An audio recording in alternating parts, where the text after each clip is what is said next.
Mən Tarım vadisidagi bir kichik bo'stonliqda dunyoga ko'z ichib, qum to'pig'i melanib, qaqas qumliq qadimiy shahar, rasti bozor va Jincha Yotullah to'g'risidagi sehrli afsona rivoyatlar bilan sehrlanib jum bo'ldim.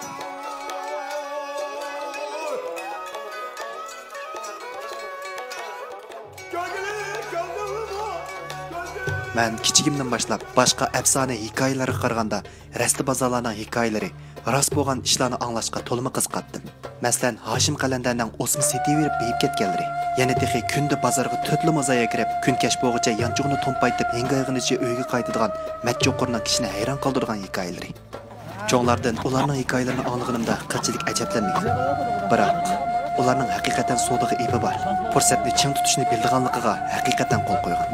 Shunday hikoyalarni ko'p anglaverib, mening bu sodiga bo'lgan ishtiyoqim aslab eshishga boshladi.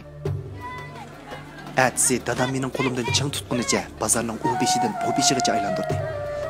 Bozorning cho'nligiga gap ketmaydi. Dadamning deyishicha, bu bozor shahrimizdagi tarixi eng uzun, eng cho'ng bozor ekan. Bu yerdagi savdogarlarning baho to'lashlari, chaqchaq aralash xaridor chaqirishlari, gapdan savdogarlarning xaridorlarni mahsulotga moyil qilishlari, asli rasti bozorning savdo qilishdagi eng keskin raqobat maydoni ekanligini menga yana bir qaytim to'nitdi. Shuningdan e'tiboran savdodan iborat jafosimi ham rohitimi yetkichi bo'lgan, yuqori mahorat talab qilgan bu kasbga kirish beqishni niyat qildim. Dadammo ko'nglimdagini bilib oldi bo'g'ay.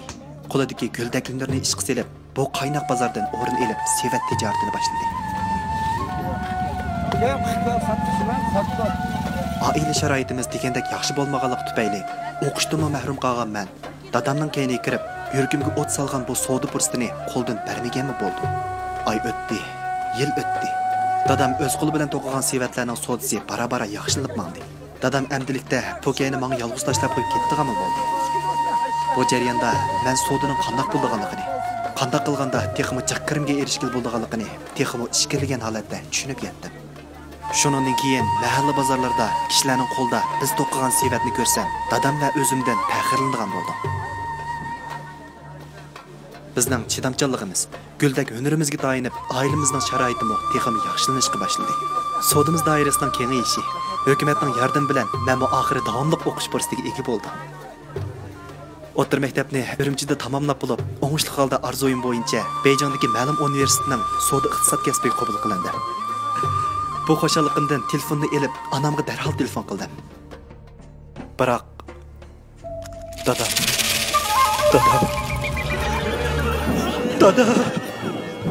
Nemishqa? Tuzugrak ota tarbiyasi ko'rmagan mendek bir naris o'g'lini qandoqmi tashlab ketishga dedim. Sening otiliq mehringga tegi qanmagandim-ku. Japada qapargan qo'llarini siqimdab turib, rahmat dada deyishga tegi ulgurmagan edim-ku. Amdilikda sening rahbating balam uchun deb tortgan japoying ostida mushinchilik holatga yetganimda yana sening rahbatingga salomat turib berishingga muhtoj ekanligimni esingdan chiqarib qo'ygansan-ku dada. Yotgan yerim jannati bo'lsin dada.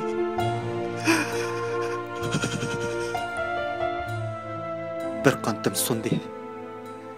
Yat shaharda menga azaldan yot bo'lgan bir zamonda qaddimni ruslab, davomli bo'shashmaslikdan boshqa chora yo'q edi. Faqat bir yolg'iz onamning keyingi umrlik rohiti uchun, o'zimning kelgusi turmushi baxti uchun bosh egmasligim kerak. Jahonda yosh to'kkan odam hech bir g'alaba qilgan emas. G'alaba qilish uchun bir qo'lda o't, bir qo'lda suv bo'lish kerak. Aradan 5 yil o'tdi. O'qishim bitdi.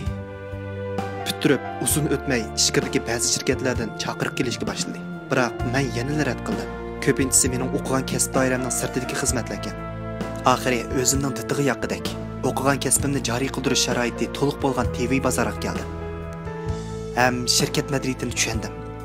Shirkatga kelgan birinchi kunda his qilganim shuki, bu shirkat milliy korxonalar ichidagi xeyli kasblashgan, tuzum jihatda sistemlashgan shirkat ekan. TV bozor asosliq raqamli televiziya va tor uchur vositasi orqali mahsulot setib chiqarishni asos qilgan shirkat bo'lib, men o'zimning o'rganganlar orqali Bu jihatda o'z xizmat mas'uliyat o'disidan to'liq chiqa oladiganimga ko'zim yetdi.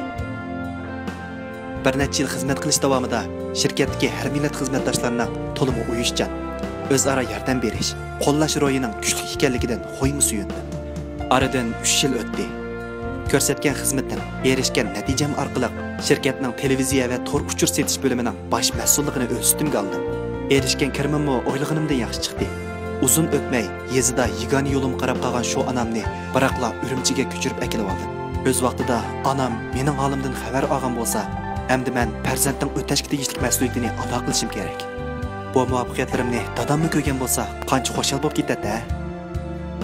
Ilgari dadam bilan sotgan sifatlarni kishilarning qo'lida ko'rib faxrlangan bo'lsam, mana endi TV bozorining setib chiqargan har bir mahsulotlarni, o'tqashda qizg'inlik rangi bilan bo'yalgan yashiklarimizni o'y-o'ylarda ko'rganimizda o'zimizdan olamcha faxrlanish ilkida turibdiman.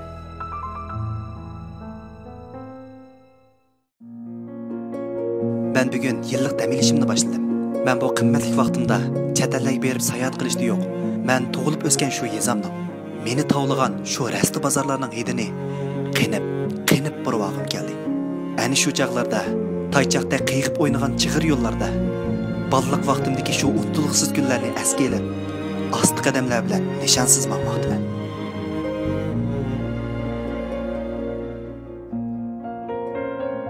Amdilatini his qilganim shuki, kichik vaqtlarimda og'inlarim bilan o'ynagan shu bolalar o'yinlarining hozir biz o'ynaydigan elektronlik o'yinlardan nachasi ko'ngillikligini, bolalarning og'zidan anglagan qiziqarli daston cho'chak, afsonalarning biz hozir ko'rayotgan karton filmlardan, fantaziyali kinolardan nachasi qiziqarli ham jalb qilarli ekanligini his qilib yetdim. Aylandim. Rasta bozorlarni aylandim. Ko'ch-ko'ylarni aylandim. Tarimdagi pak tuproqda beg'ubar, xiraman yashab kelgan emgakchi ijodchan xalq. Ularning qalbi osmondek keng ham suzuk. Ular xuddi bu dunyoga yaxshilik qilish uchun yaralgandek, boshqalarga qilgan har bir yaxshilik ham yordamini insoniy burch deb hisoblaydi. Ittifoqlik, milliy urf-odat, rasti bozor madaniyatini izchil davomlashtirib kelayotgan, halol ajr mehnatiga yarasha topgan targiniga shukrlik tabassum bilan beqiyotgan shu xalqimga yana bir qitim salomlar bo'lsin. Men yurtimga keldim. Albatta quruq qo'l kelmadim. Konlarda bug'doyning bo'lmasa, bug'doy so'zing bo'lsichu degan so'zmi aytilgan. Men TV bozor shirkati ham tug'ilib o'sgan yurtimga vakil bo'lib, ozg'in ko'nglimni egicha haqsiz, kuch mag'durdan qolgan aholilarga yordam qilishdan boshladim. Ham ziyorat qildim. Xayri saxovatning qotisiga elingan oddiygina ko'nglimni ikkilanmay qo'limga oldim. Barliqning yiroqligidan voyisimidim. İnsanparvarlik tuyg'u qalbimizda yilinjab tursila, odamiylik majburiyat emas, oddiygina ko'nglimizni g'ayribona ko'lbida yo'laksiz qolgan qiyri cho'riga yoki musofirga yetkazib berishga oldiraymiz. İnson yuragining nozik hissiyotida ifodalangan hissdoshlik ana shundoq ulug'. U hech qachon inson tabiatisini darajaga ayirgan emas. Farqli odamlarga farqli muomala qilishni xohlamaydi. Men bu kunlarimga erishish uchun oz jafo mushaqqat tortmadim. Xizmat jafosi bilan harsammo hech qachon bal qo'yayotganim yo'q. Chunki jafodan keyingi halovatning naqadar shirin bo'lganligini mana men bilaman. Men har kuni uxlashdan ilgari o'zimga savol qo'yaman. Bugun biror natija qo'lga keltirdimmi? Qattiq o'ylanib, butun dashqonlarni o'tkazib o'tgandan keyin eng haqiqiy, eng qizg'in, eng kuchli ovoz qiladi. Alga, yana alga. Men o'zimning jasoratidan mangu gumonlanmayman. O'zimning irodasini mangu bo'g'mayman. O'zimning aql iqtidorimni mangu ko'nmayman. Sukut unutishni keltirdi. To'xtash chekinishdan derak beradi. Faqat ilgirlashlar seni jasoratga ega qilib, yo'riqlikka ilib boradi. Agar bugun qochoq askar bo'lsam, umrim pushaymon ichida o'tadi. Men to'xtashni rad qilaman. Chunki u oxirlashishning boshlanishi. Mening olg'a ilgirlashimni hech qanday qiyinchilik to'siy olmaydi. Bugun aldangan bo'lsam-mo, men turmushga bemalol yuzilaman. Bugun ziyonkashlikka uchragan bo'lsam-mo, bilaman. Turmush bir aynak. Diqqat e'tiborimni yig'incha qilsam-la, o'zimning ruhini har vaqt ko'ralayman. Mening muvaffaqiyatim va baxtim ishni o'zimdan boshlashda.